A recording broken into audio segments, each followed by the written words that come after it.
Kill a goldfish, gain swimming skill +1. Kill a stray dog, agility +1. That voice echoes inside his head, and it changes everything about how he sees the world. His name is Jin Han. In his past life, he lived like a weed trampled by everyone around him. Now he opens his eyes and finds himself transported into the future.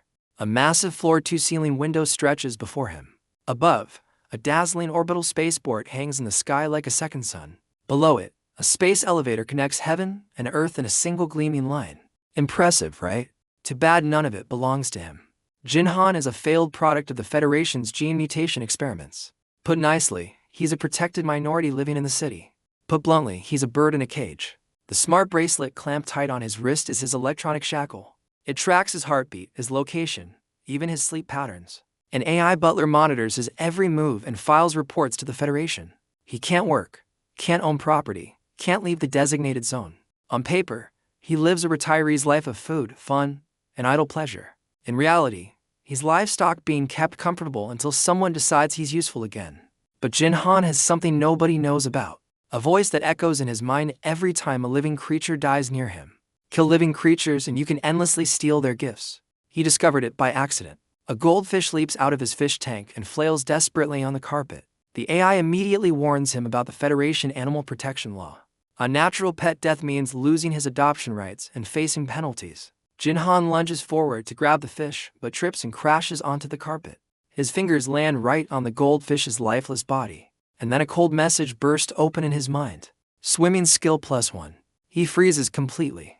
The complaint on the tip of his tongue is swallowed whole. The goldfish is dead and he just gained a swimming skill out of thin air. The AI keeps droning about uploading the accident footage to court. It tells him to schedule a therapist immediately. Jin Han doesn't hear a word of it. He stares at his own hands, heart pounding wildly in his chest. Forget the therapist, forget the gene failure label. This isn't a dead end. This is his ultimate comeback. Touch a creature that's lost its life and he scores skills for free. He wants to survive, not just survive, but crush this rotten world beneath his feet. But first, he needs money and access to more creatures. The next day, Jin Han pushes the door open without hesitation. Maglev cars whir past for meters above his head. Figures on anti-gravity skateboards flash by, wrist bare, free citizens. They are gene warriors, the lofty elite of this world. Jin Han looks up at a giant hologram billboard on a building. A golden handleless blade called a Skyrim slices through the air at blistering speed. Minimum requirement to own one. C-rank citizen. He glances at the cold F-rank mark on his wrist and sneers. Sooner or later, all of this will be mine. 12 hours later, he sits in a private restaurant that blocks all signals. Across from him is Director Yu, owner of Angie Services, a cleaning company. Not many people are willing to do this kind of grunt work anymore, the director says. Jin Han leans in with sharp eyes and states his condition. He wants high-end cleaning jobs, scrubbing mansions for politicians and the rich. And during work, he surrenders his bracelet fully cut off from the smart network. Director Yu explains the arrangement. Rich men and politicians have too many secrets that can't see the light. Smart robots leak data, but residents like Jin Han are the perfect blind witnesses. No network access means no recordings, no uploads, no trails. Jin Han almost grins. Rich mansions with no surveillance, full of exotic and mutated pets. And what if one of those pets just happened to lose its life during a cleaning job? Director Yu, when can I start taking jobs? The director is surprised by the fire in this bottom-tier reject but pleased. Welcome to Angie, Jin Han. They shake hands, Jin Han's palms slightly sweating with restrained excitement. His first real job takes him to an enormous private estate. The butler snaps orders to clean the garden and vanishes. Jin Han pulls weeds and digs soil, mind-numbing work, but he throws himself into it. Then sudden chaos. A dark shape bursts out of the vines and lunges straight at his face. Muscle memory takes over before thought does. The shovel in his hand sweeps in a wide arc and slams a huge bat into the ground. Golden fluid seeps into the dirt as the creature goes still. At that instant, his mind buzzes with a cold notification. Echolocation skill +1. His pupils contract sharply. Yesterday's goldfish wasn't a fluke. Killing creatures really does drop skills. But panic floods his chest immediately because harming animals is a serious crime. His veteran guide Wu rushes over, glances at the bat, and slaps his thigh excitedly. Nicely done. The client owes us a bonus for this.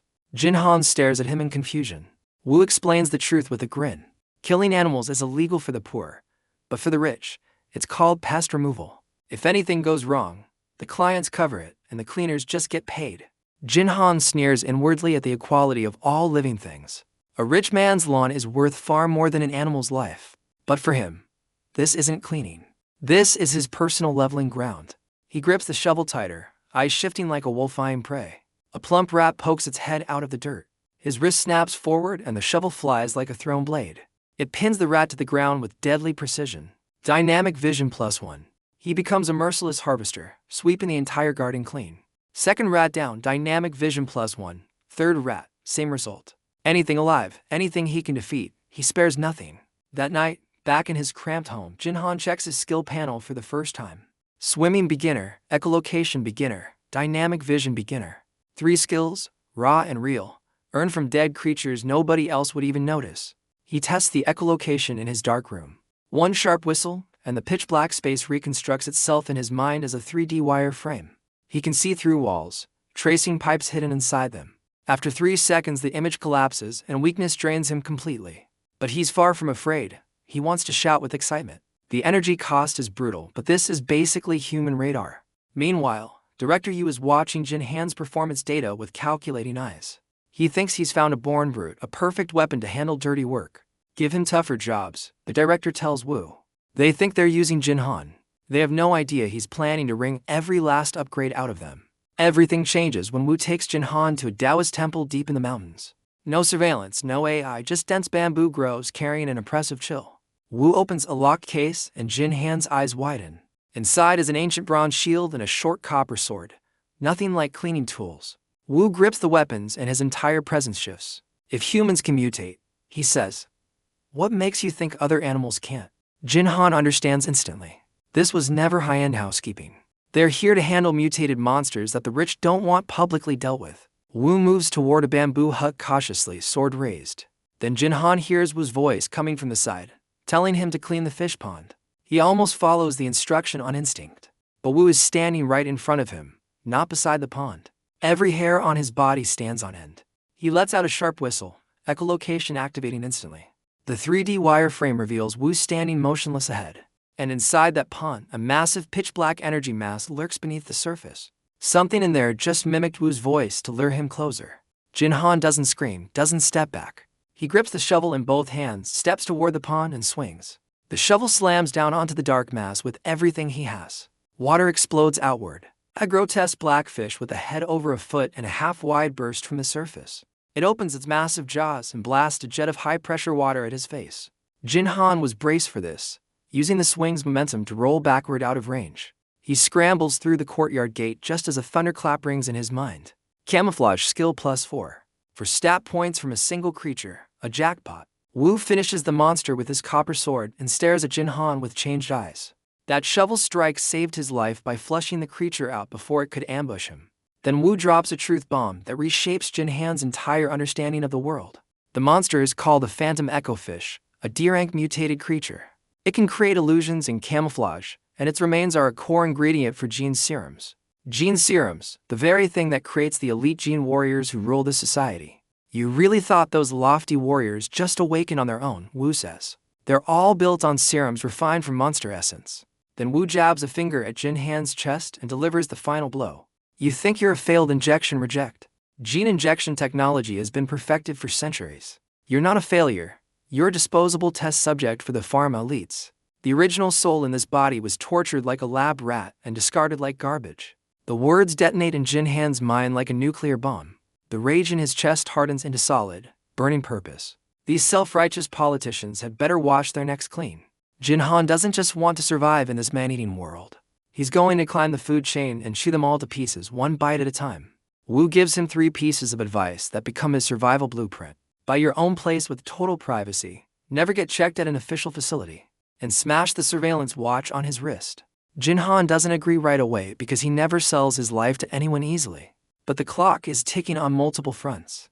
That night, his passive camouflage skill triggers an alarm while he's sitting on a bench. A middle-aged man walks past, his gaze sweeping over Jin Han with barely visible intent. The skill reads it instantly, a passive counter-surveillance radar. Anyone who sets their sights on him with ill intent, he senses it immediately. Someone is watching him, either the company or the shadowy hands that used him as a lab rat. In an underground surveillance room, Director Park stares at Jin Han's data on screen. "Something's wrong with this kid," he mutters, sweating. Jin Han is a surviving failure from their batch of gene serum experiments. If his mutation data leaks, their entire department faces severe consequences. Director Park gives the order: arrange a traffic accident, drag him to their hospital, extract his energy core, and run a full analysis. A lethal trap targeting Jin Han has already begun to unfold. But Jin Han moves first. He signs a contract with Angie Services, terminates his government lease, and removes the bracelet that watched him around the clock. He moves into a rundown suburban apartment with an old mechanical door lock, manual flush toilet, manual faucets, no cameras, no AI butler. For the first time, every muscle in his body actually relaxes. This is what a living person's space should feel like. He tests his camouflage skill in front of the bathroom mirror. His facial nerves tingle, eyelids reshape, cheek muscles sag. In 1 minute, he transforms from a sharp-eyed teenager into a greasy middle-aged man. The skill doesn't just change his face, it reshapes his entire muscle structure. A perfect disguise that could fool anyone. But cruel reality strikes the next morning at the bus stop. An ordinary-looking young man steps into the shelter. Jin Han's passive radar screams a piercing danger alert. The man's peripheral gaze locks onto him like a snake's flicking tongue. As a bus pulls in, the man leans forward, hand drifting toward Jin Han. Jin Han doesn't hesitate for a single second. He explodes forward like a cheetah and charges onto a bus going the completely wrong direction. The assassin's calm facade shatters, but it's too late to follow. Jin Han switches buses midway, successfully shaking the tail. He tells no one at the company about being followed. In this world, he trusts no one. Director Yu gives him a virtual training headset for a month of paid simulation practice. Most people would see a training tool. Jin Han sees a personal experience farming machine, because he discovers something extraordinary during the first simulation. Defeating a target in the virtual world grants a real-world skill. He farms the simulation relentlessly for 10 straight days without leaving his apartment. Poison frog crushed, photokinesis +1. Venomous snake taken out, thermal vision +1. Bat swatted down, echolocation +1. His stat panel surges higher every single day. At night, he extends his finger, and the tip blazes with light hot enough to steam bath water. The seed of power has fully taken root. Meanwhile, the hooded assassin who first targeted him stakes out his apartment for 10 days. On day 11, Jin Han finally steps outside for a new job. At the bus stop, the assassin seizes his chance and presses against Jin Han's back in the crowd. A needle jab hits the back of Jin Han's hand, but his passive electrokinesis triggers an instant counterattack. The electric discharge fries the biochip in the assassin's brain on the spot. The man stumbles out of the bus in a daze and is struck by a hover car, dead on impact. A jarring notification detonates in Jin Han's mind. Mech piloting +8. He just wiped out the assassin's greatest ability and absorbed it as his own. The death wasn't his plan, but the skill is undeniably real. Jin Han touches the puncture mark on his hand and makes a silent promise. Try to kill me. I'll settle this account sooner or later. With the mech piloting skill burning in his mind, Jin Han discovers a new path. An underground fighting game called Mech World with no identity restrictions. He creates a character named Old Man 8 and starts grinding. After failing the assessment dozens of times, he finally earns a level 1 pilot license. He picks a humanoid assault mech called Blade, built-in rocket pack, plasma cutting blade, pure aesthetic violence. But the AI opponent slices him apart like vegetables in the first live simulation. His reaction speed isn't enough yet, so he charges himself. Literally. He buys a high-voltage graphene battery off the black market. He plunges 2 iron forks into the terminals and lets the current flood through both arms. No pain, only a scalp-tingling rush as every cell devours the electricity. Supercharged, he dives back into Mech World with explosive reflexes. His blade mech breaks twice the speed of sound and cleaves the AI opponent clean in half. Basic combat training passed, live server access granted. Then comes the discovery that changes everything. He slashes a tree in the game and 3 birds die in the nest. Flight +3. Killing a bird in a virtual game just gave his real body a skill. A terrifying thought splits open in his mind. This isn't a game at all. This planet, this entire setting, it's real. For the next 2 hours, every player on the starter planes watches an insane sight. 100+ ton combat mech, supersonic thrusters blazing, chasing tiny birds. The public chat fills with mockery. Jin Han ignores every word. 135 birds fall to his blade and flight reaches advanced tier. He farms underground bulls until charge skill maxes out. He traps 1,200 lizards in a tunnel and detonates them with shockwave bombs. Camouflage mastery +1, dynamic vision +1. Then he sets a hydrogen bomb on a timer under a bull carcass as bait. For hours later, Notifications explode in his sleeping mind. Stealth plus 32. The bomb took down a silver rat, a true tier 1 creature worth massive skill drops. He rushes back into the game, grabs the remains, and hauls them to base. A rookie in a beat-up starter mech just brought in a rank mutant rat carcass. Tens of thousands of kilometers above, aboard a massive starship, General Voss reads the report. She orders the S-rank lab activated and the rat's genes extracted immediately. The Federation offers Jin Han's game character a military rank. He refuses instantly because a rank means forced conscription. He takes 55 million gold in cash instead and logs off without hesitation. Back in reality, Jin Han's skills have reached terrifying levels. He picks up a solid metal ornament and it warps in his hands like soft dough. He rubs a piece of jade between his palms and it crumbles into powder. Grandmaster tier sonic manipulation lets him shatter objects 30 feet away with a finger snap. He activates stealth and vanishes from the mirror completely, erased from visible existence. With these cards in hand, even if Federation agents come knocking, he can handle them. But the enemies are closing in from multiple directions. For Gene Pharma, the conglomerate that used the original Soul as a lab rat wants him back. Director Park and Agent Song are actively planning to capture and dissect him. And a new threat arrives in his own neighborhood. A red-haired man called Count Crimson, leader of a terrorist organization. Jin Han overhears him on a rooftop planning an attack on the Dome Entertainment Complex, and casually mentioning that he'll grab the janitor across the street too. Worth 30 million credits, apparently. Jin Han's fury and bloodlust surge straight to his head. 30 million to casually grab and dissect him like a specimen. They really think he's some easy target to slaughter. But Jin Han doesn't charge him blind. He buys a military life detection scanner on the black market for 3 million credits. He confirms that his stealth is completely undetectable, even to top-spec equipment. Then he infiltrates Count Crimson's apartment while they're away. Inside, he finds a custom-coded box containing a spatial button, a device that stores a mech. Their trump card for the attack. Jin Han pockets the real device and places a fake in its spot. He bought the fake earlier for 800,000 credits, money well spent.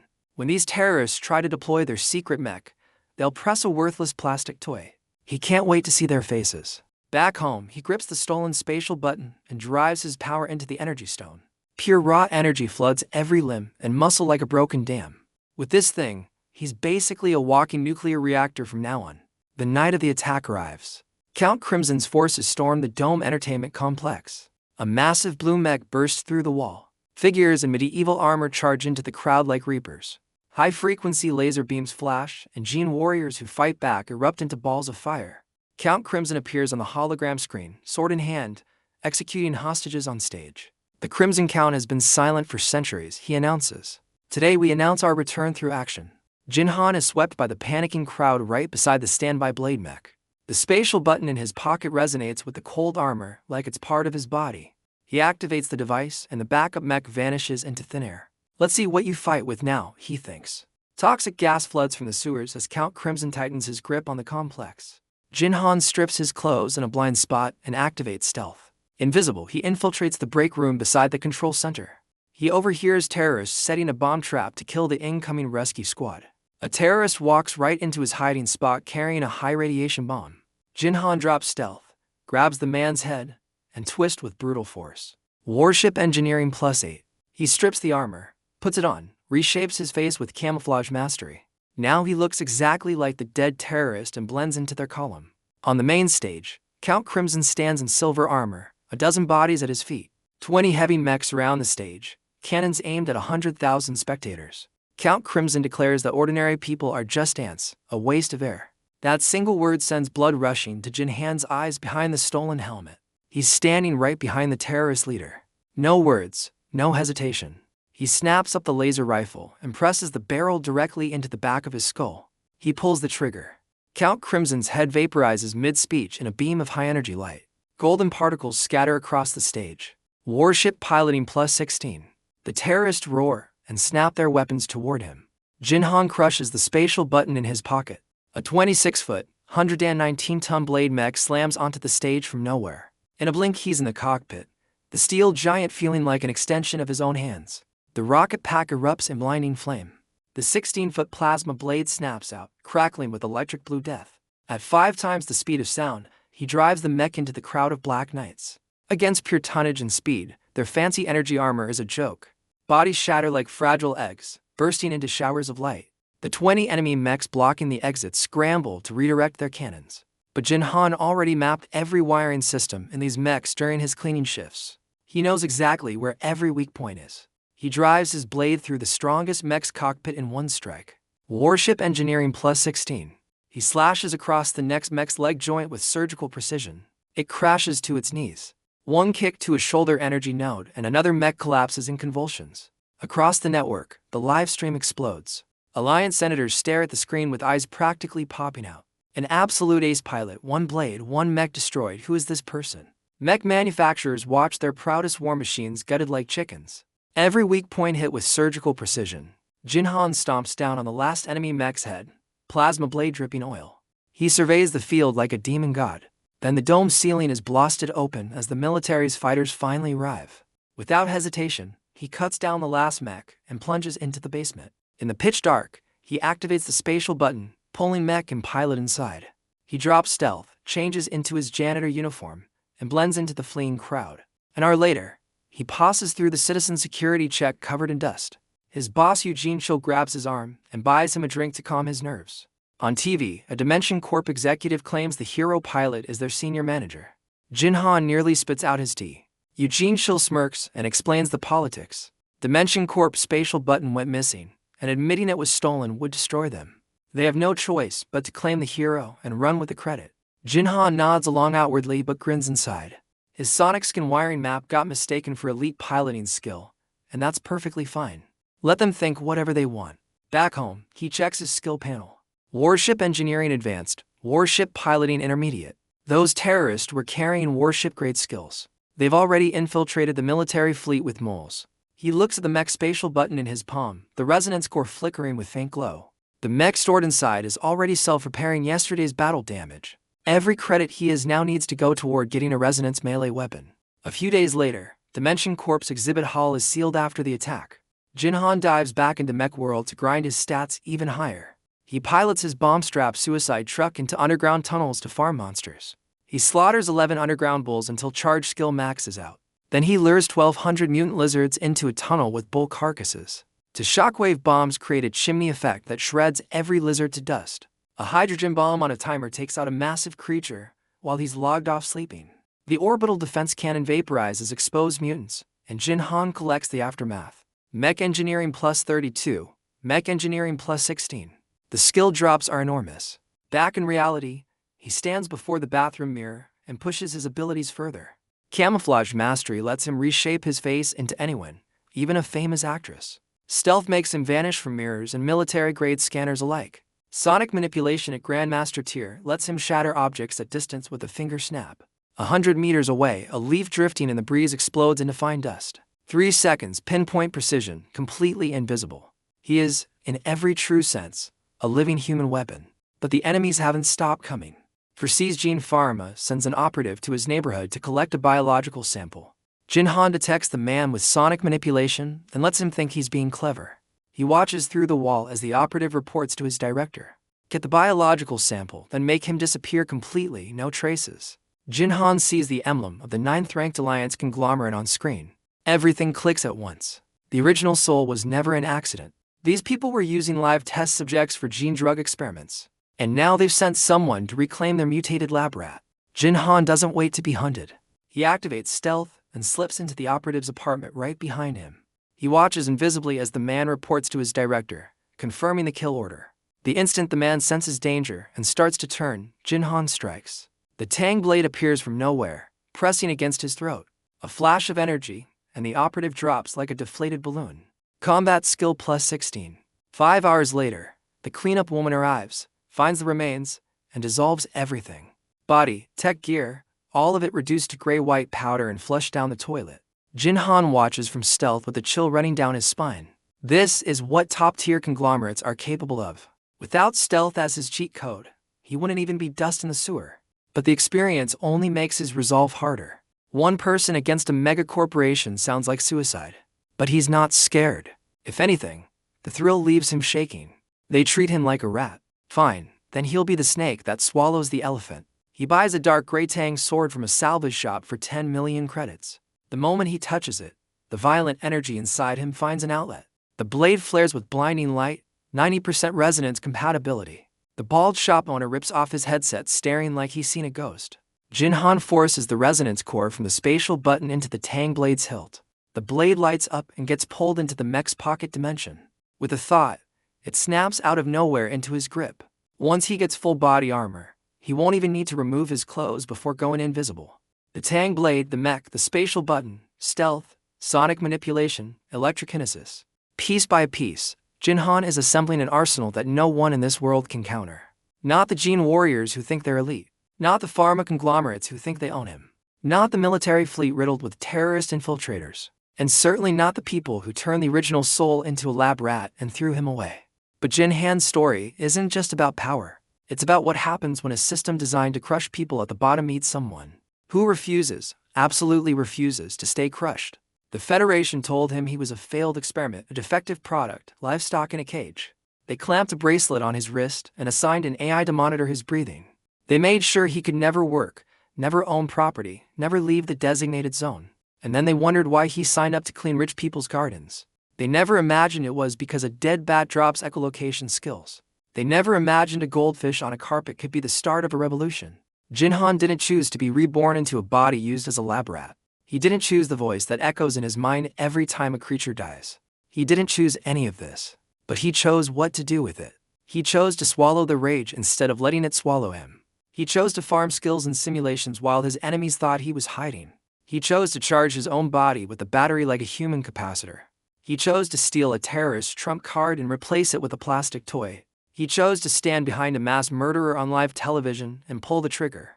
And he chose to walk out of the chaos in a janitor's uniform, invisible, untraceable.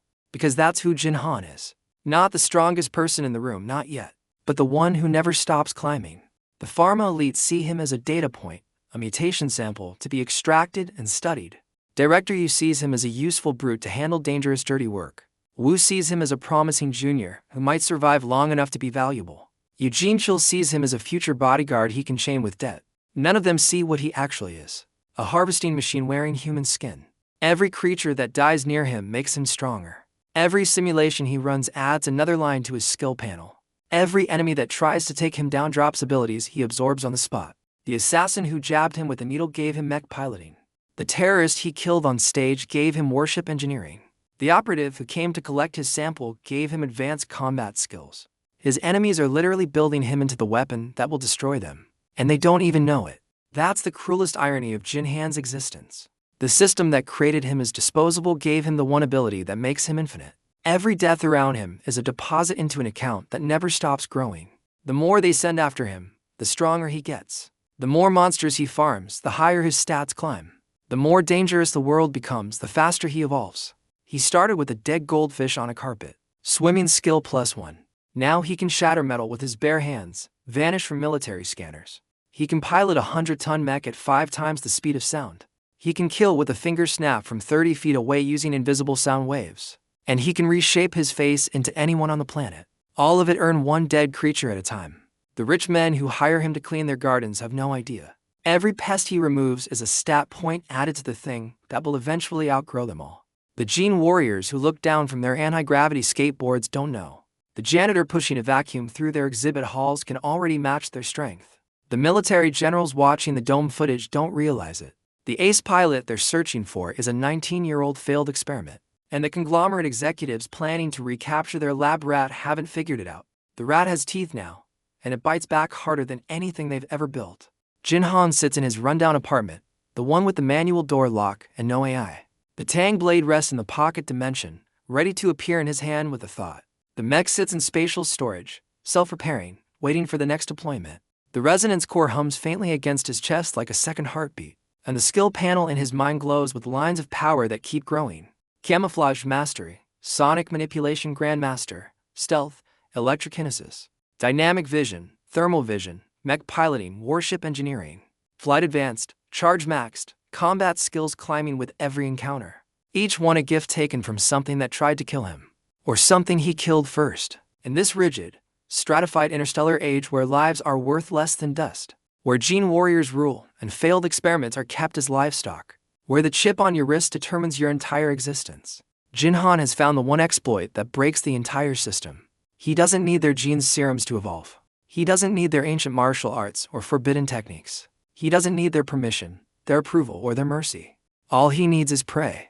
And this world, with its mutated monsters and arrogant elites and shadowy corporations, is the richest hunting ground he could have asked for.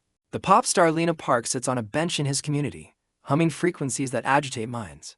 Jin Han walks past her without breaking stride, immune to her sonic interference. She stares at his retreating back in shock because ordinary people can't resist her ability.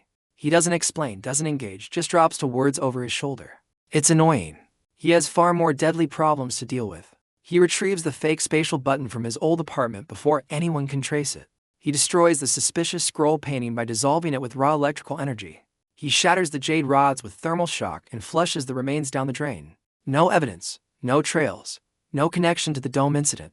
Clean. The way a cleaner should leave things. Eugene Chill offers him a gene evolution opportunity in exchange for decades of loyal service. Jin Han plays the desperate teenager perfectly, grabbing his boss's arm with trembling hands. But inside he's laughing. This guy's calculations are loud and clear, chaining him into 80 years of debt. He has no idea he's trying to leash a monster that grows stronger every single day. The Crimson Count terrorists are confirmed to have infiltrated Crystal Logistics. Their hidden operations are about to be carved up by every major power. Eugene Chill sees a business opportunity in cleaning up the aftermath. Jin Han sees something else entirely. Every criminal hideout that gets raided is a new hunting ground. Every confiscated creature is a potential skill drop. Every elite operative sent to stop him is a walking stat boost waiting to be collected. The food chain in this world runs from ordinary citizens at the bottom to gene warriors. Then from gene warriors to the pharma conglomerates that manufacture them. Then from the conglomerates to the military fleet that enforces the hierarchy. And somewhere above all of that, the shadowy powers that nobody ever sees. Jin Han started at the very bottom, a failed experiment, a caged bird, an F-rank nobody. He's climbing that chain one dead creature at a time. And every rung he reaches makes the people above him more nervous. Because they can feel something shifting beneath the surface. They just can't figure out what it is. Director Park and Agent Song are ordered to capture the mutant within a month. They have no idea that the mutant can hear their heartbeats through walls. The gene warriors in the next building think they're hidden. Jin Han's Grandmaster Sonic Manipulation reads their energy flow like an open book. Come and get me, he thinks, knuckles cracking like popping beans. It's anyone's guess now who's hunting who. In the Mech World game, his character Old Man 8 has become a legendary figure. Not for skill or finesse, but for sheer, relentless, unhinged persistence. 100-ton mech chasing birds at supersonic speed. A bomb-strapped suicide truck diving into underground tunnels. A madman who hauls errant creature carcasses to base in a beat-up starter mech. The forums call him a lunatic, a psychopath, a loser taking out frustration. If they knew the truth, that every virtual kill strengthens his real body, they would never sleep again. Because the implications are terrifying. A man who gets stronger from everything that dies around him. In a world full of things that are constantly dying, there is no ceiling to how powerful he can become. The goldfish was the beginning. Swimming skill +1. The bat in the garden was the proof. Echolocation skill +1. The phantom echo fish was the awakening. Camouflage skill +4. The assassin on the bus was the escalation. Mech piloting +8. Count Crimson's knights were the breakthrough. Warship piloting +16. The underground bulls and lizards and bats were the grind. And the rank silver rat was the moment the entire world should have started paying attention. Stealth +32. Each number is a step up the ladder that this society built specifically to keep people down. And Jin Han is climbing it with blood on his hands and skills in his mind. Not because he wants to rule this world. Because he refuses to be ruled by it. The F-rank mark on his wrist used to define his entire existence. Now it's just a costume he hasn't bothered taking off yet. Underneath the mark, underneath the janitor's uniform, underneath the failed experiment label, there's a man who can shatter buildings with sound and vanish from existence with a thought. A man who piloted a 100-ton mech into a terrorist army and won. A man who killed an elite operative with a blade that appears from thin air. A man who charged his own body with 50,000 kilowatts and lived. A man whose skill panel grows every single day and has no theoretical maximum. The Federation created him as a disposable test subject. They should have checked what happens when you throw away something that can evolve infinitely. Because now it's evolving in a direction they can't predict, can't control, and can't stop. Jin Han sits in his apartment, sonic manipulation scanning 500 feet in every direction. He can hear the gene warriors' heartbeats, the hum of their enhanced blood. He can feel the surveillance drones adjusting their patterns in the sky above. He can sense the woman operative 5 buildings over, reporting to her superiors. And deeper, Much deeper, he can feel something else. The faint vibration of something vast moving beneath the city's infrastructure. Something the Federation either doesn't know about or is desperately trying to hide. But that's a problem for another day. Right now, Jin Han has a tang blade that appears from nowhere, a mech in his pocket, a body supercharged with electricity, and a skill panel that would make generals weep. The people hunting him think they're dealing with a scared teenager on the run. They think the F-rank bracelet tells them everything they need to know. They think Jin's serums and ancient martial arts and military firepower make them untouchable. They're wrong about all of it. Jin Han clenches his fist and the tang blade materializes in his grip. He swings it once, a whisper of light cutting through the dark room. The blade hums with resonance, perfectly synchronized to his energy. It feels like an extension of his arm, like a thought given physical form. He dismisses it, and it vanishes, returning to the pocket dimension. Then he walks to the window, then looks out at the glittering city. The orbital spaceport hanging in the sky, the space elevator stretching to the ground. The Jin warriors gliding past on anti-gravity boards, bare wrist gleaming with privilege. All of it still doesn't belong to him. Not yet. But the gap is closing. Every day, every dead creature, every farm simulation, every absorbed skill. The gap between Jin Han and the people who think they own this world shrinks a little more. And the day it closes completely, the day his power catches up to his ambition, is the day this entire rotten hierarchy learns what it created when it threw him away.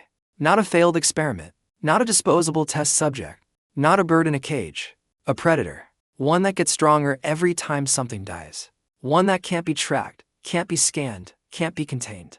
One that already took down a terrorist army on live television and walked out in a uniform. And one that is sitting right now in a rundown apartment with a manual door lock, invisible to every surveillance system in the Federation, growing stronger by the hour. Waiting, not to be rescued, not to be discovered, not to be given a chance. Waiting for the moment when he's strong enough that chances don't matter anymore. When the conglomerate sends its next operative, he'll be ready.